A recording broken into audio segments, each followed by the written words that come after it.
The siren of Blackwater Cove. On the jagged coast of Maine, where the fog never seemed to lift and the waves crashed like restless ghosts, there lived an old fisherman named Elias Thorne. His boat, the Wave Runner, was a battered vessel that had survived more storms than most men in the harbor. People said Elias had sea salt in his blood and shadows in his eyes, memories he never spoke of. Each morning before dawn, Elias cast off alone into the dark Atlantic. He didn't talk much in town, not since his wife drowned 20 years ago. Some whispered it wasn't the storm that took her, but something older, something from the deep. Blackwater Cove was avoided by most. Fishermen said the waters were cursed, the fish spoiled and slick with slime, the gulls silent in the sky. But Elias went there anyway. Said the fish still bit if you knew where to drop your net.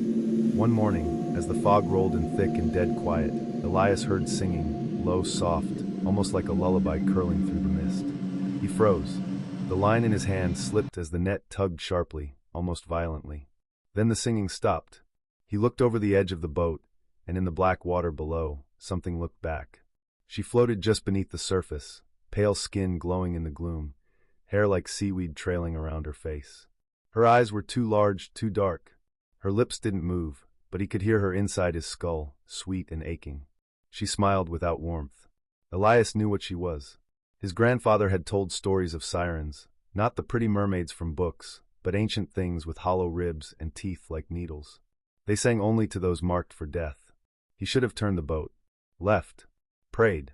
But Elias was tired, so tired, and the song reminded him of his wife's voice. Just enough. That night, the Wave Runner washed ashore empty, its deck slick with seawater and blood. Elias was never found.